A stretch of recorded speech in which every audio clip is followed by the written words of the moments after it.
दोस्तों नमस्कार और आप देख रहे हैं न्यूज बकेट में आपका स्वागत है। संसद सत्र इस बार लगातार हर लोग टीवी पे देखा राहुल गांधी और सत्ता पक्ष को, लेकिन जिस तरीके से राहुल गांधी ने बेबाकी से अपनी बातों को रखा और भारतीय जनता पार्टी के लोग काफी खलबलाहट में मच गए। हमारे साथ हैं कांग्रेस के नेता अनिल उपाध्याय जी हैं और इनसे हम बात करेंगे कि जिस तरीके से राहुल गांधी ने अपनी बातों को समझाया और दिखाया, लेकिन भारतीय जनता पार्टी उसको मानने के लिए तैयार नहीं है और तमाम तरह के उनके ऊपर आरोप लगाए जा रहे हैं। जिस तरीके से राहुल गांधी ने अपनी बातें को सदन में रखा है, तमाम पोस्टर हर लोगों को बुद्ध जी को लेकर शंकर जी का और भी लोगों का प्रतिमा लेकर पहुंचे थे। क्या संदेश देना चाहते थे? जो वो संदेश देना चाहते थे भारतीय जनता पार्टी के लोगों को क्यों नगवार लगाई? देखिए, 2014 में जब भारतीय जनता पार्टी की सरकार आई उस समय कांग्रेस की स्थिति कमज़ोर थी। उसके बाद दूसरे चुनाव में 19 में भी बहुत ज़्यादा सीटें नहीं आई कांग्रेस के, लेकिन इस बार कांग्रेस को 99 सीटें आई और बाद में 2-3 सांसद इनके और जुड़ गए। 102 सांसद कांग्रेस के अपने हैं और इनके गठबंधन के मिलाकर लगभग 240 के आसपास इनकी सीटें हो चुकी हैं। और भारतीय जनता पार्टी भी इस बार पूरा बहुमत नहीं पाई। अकेले भारतीय जनता पार्टी भी बहुमत से बहुत पीछे रह गई और वो दक्षिण भारत के अन्य दलों से और नीतीश जी के सहयोग से भले उन्होंने सरकार बना ली है, लेकिन ये मुझे लगता है कि निश्चित रूप से नरेंद्र मोदी की सरकार घबराई हुई है। बड़ा हताशा और निराशा की शिकार नरेंद्र मोदी की सरकार है और पहली बार प्रतिपक्ष का सामना उनको करना पड़ रहा है, जिसके नेता विरोधी दल के नेता माननीय राहुल गांधी जी हैं। और विरोधी दल के नेता के संसद में भाषण देते समय प्रधानमंत्री का रहना एक तरीके से जरूरी है, एक कन्वेंशन है, परंपरा है, रहते भी हैं लोग।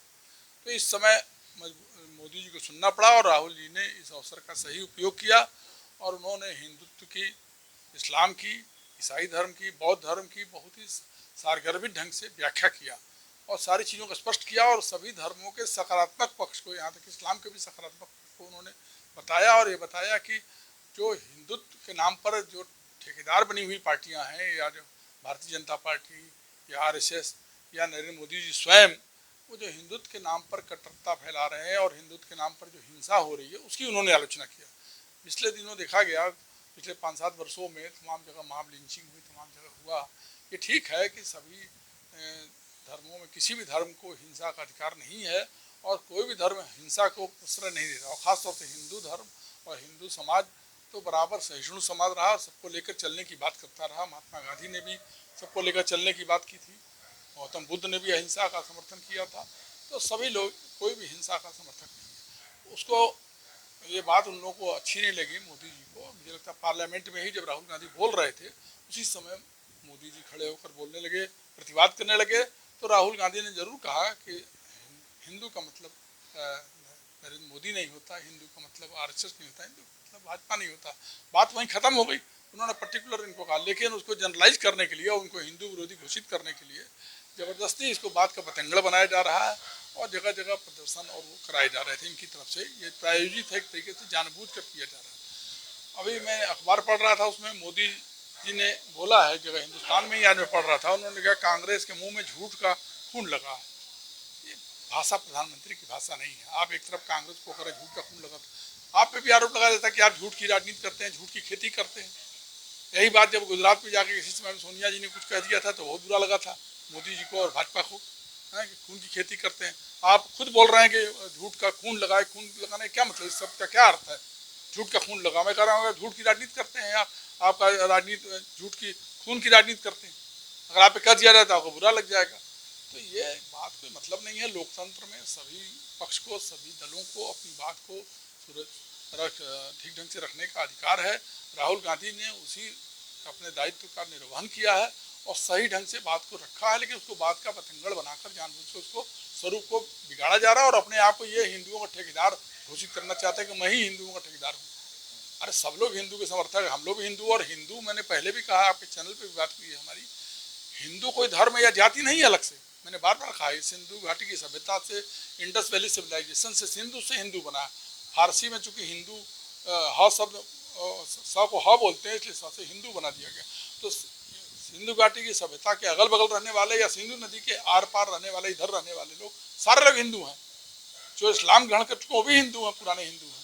उनको आप ये कह सकते हैं कि वो इस्लाम धर्म को ग्रहण कर लेने वाले हिंदू, पुराने हिंदू।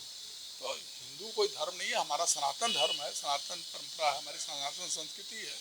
तो ऐसे लोग जो आरएसएस या भाजपा से जुड़े हैं, जिनकी वैचारिक सोच नहीं है और हर बात को केवल एक चश्मे से देखते हैं और बात का पतंगड़ बनाते हैं और वो एक गलत संदेश देना चाहते हैं समाज में कि वो केवल, और वो बहुसंख्यकवाद की राजनीति करना चाहते हैं। और आप मोदी जी बोलते हैं कि तुष्टिकरण कर रहे हैं। तुष्टिकरण क्या करना है? हमारा जो लोकतंत्र है, जो हमारा संविधान है, देश हमारा संविधान चलता है। राहुल गांधी जी बोल रहे हैं कि संविधान से हम चलेंगे, संविधान का हम पालन करते हैं। उस संविधान में सर्वधर्म समानता की बात है, सबको लेके एक साथ चलने की। लोकतंत्र में ये कहीं नहीं लिखा कि इस्लाम को अलग कर दीजिए, ईसाई को अलग कर दीजिए, या बौद्ध धर्म वालों को या जैन धर्म वालों को अलग करिए। उनको सबको जोड़कर चलने की, सबको समान अधिकार मिला संविधान में।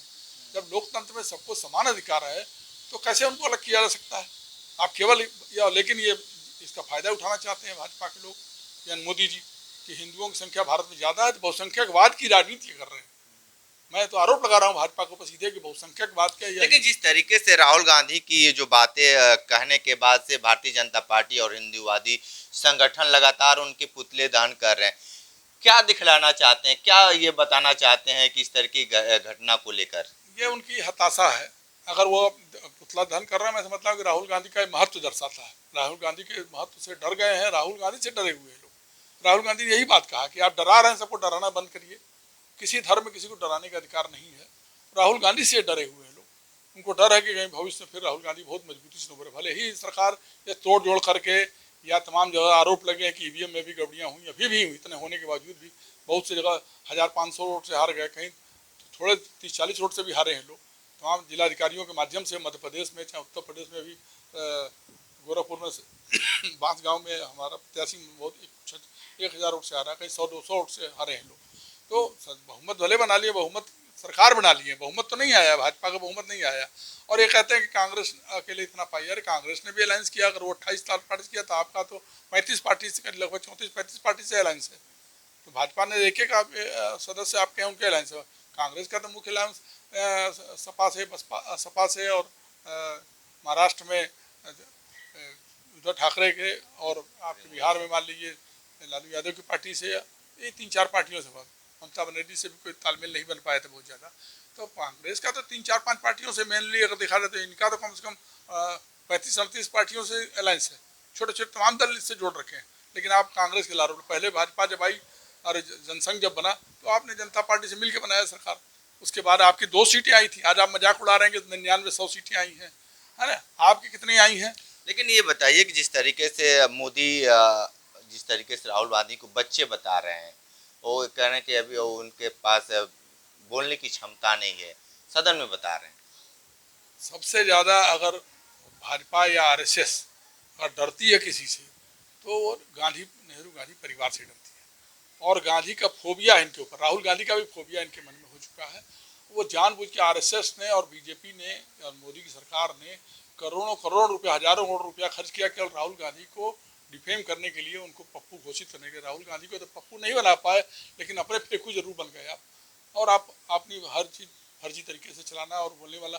आप राहुल गांधी का कद छोटा नहीं कर पाओ, उसका कद बढ़ा और आज वो पार्लियामेंट में आपके बराबर में खड़ा है। आपकी मजबूरी हो गई कि लोकसभा स्पीकर को उन लोग जाके हाथ मिलाना पड़ा और मिलना पड़ा। तो राहुल गांधी का ये लोग कितना भी आलोचना करें, कुछ भी करें, राहुल गांधी पढ़े लिखे हैं, प्रबुद्ध हैं। नरेंद्र मोदी पढ़े लिखे हैं कि नहीं है, ये तो जांच का विषय हो सकता है। तो क्योंकि एक बार उन्होंने चैनल में किसी राजीव शुक्ला के साथ वार्ता में कहा था कि मैंने तो छोटा था तो मैंने घर छोड़ दिया, हाँ, और मैंने पढ़ाई वढ़ाई नहीं की है, कोई ज़्यादा पढ़ाई नहीं की। बाद उन्होंने पूछा कितना पढ़ा था, मैट्रिक है।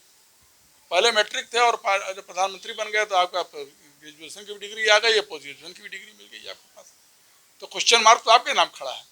वो अलग प्रश्न है कि आपने सबूत जुटा लिया या तथ्यों को हेरा फेरी करके रिकॉर्ड बदलवा दिए होंगे। प्रधानमंत्री का बड़ा पद होता है और यूनिवर्सिटी के वाइस चांसलर और रजिस्ट्रार को मिलाकर और रिकॉर्ड चेंज करना कौन सी बड़ी चीज़ है। मैं भी यूनिवर्सिटी का प्रोफेसर हूँ, हेड ऑफ डिपार्टमेंट रहा हूँ, मुझे मालूम है कि ऐसे लोग भी होते हैं, षड्यंत्रकारी होते हैं। लेकिन असलियत तो यही है कि आप ही खुद बोल चुके हैं, नरेंद्र मोदी जी खुद चैनल पे बोले हैं कि मैं ज़्यादा पढ़ा लिखा नहीं हूँ, मैं तो जल्दी निकल गया था। फिर उन्होंने दोबारा राजीव शुक्ला का मैट्रिक किया हूँ। तो आपकी खुद डिग्री, लेकिन राहुल गांधी ने तो पढ़ाई लिखाई की है। ग्रेजुएशन अगर दिल्ली यूनिवर्सिटी से किया है तो लंदन में भी जाकर उसने पढ़ाई किया है, एमफिल की, पॉलिटिकल साइंस और उसमें एमफिल किया है, पॉलिटिकल इकोनॉमिक्स में। MPhil पढ़ा लिखा है कम से कम, तो आप राहुल गांधी से और नरेंद्र मोदी की तुलना ही नहीं है। राहुल गांधी पढ़े हैं, प्रियंका गांधी पढ़े, कांग्रेस के ज़्यादातर नेता पढ़े लिखे हैं। इनके दल में पढ़ाई लिखाई का भाव है, इनके दल में जो इनके भक्त हैं जो वो है, वो मुझे लगता है कि वो ज़्यादातर पढ़े लिखे नहीं है। अनपढ़ों की फौज इनके पास है, जो खाली जो समझा दीजिए, जो सिखा दीजिए वही समझ लेते हैं। न इनको हिंदू की परिभाषा मालूम है, न संस्कृति क्या है, भारतीय संस्कृति क्या है, परंपरा क्या है। मोदी जी खुद इतिहास नहीं जानते हैं, बार बार इतिहास की बात करते हैं मोदी जी। कभी कह देते हैं कि सिकंदर जो है गंगा घाटी तक आया था, कभी बोल देंगे कि है नालंदा तहसीला सब एक ही जगह पे था। समझे ना, नालंदा कहाँ है? पटना के पास। और तहसीला कहाँ पे है? ना, लाहौर के पास है, पाकिस्तान में है। मतलब आज पहले भारत में था, पाकिस्तान में हो गया। तो जो आदमी खुद इतिहास नहीं जाता, और सब सारे महापुरुषों को एक साथ बैठा दिए कि तुलसीदास, कबीरदास, संत कबीर और गोरखनाथ सब लोग एक साथ बैठते थे। सबके उम्र में और समय में देखा जाए 200, 400, 300 साल का अंतर है। बिल्कुल बिल्कुल। तो आप सुन रहे थे अनिल उपाध्याय जी को बहुत सारी बात बताए हैं, जो इस तरीके से हताशा की बातें इन्होंने बताई है कि भारतीय जनता पार्टी के अंदर काफ़ी हताशा आ गया है राहुल गांधी को लेकर। विशेष इंटरव्यू कर रहे थे, तुम्हारे साथ बने रहे न्यूज़ बकेट के साथ में। दीजिए इजाजत, नमस्कार।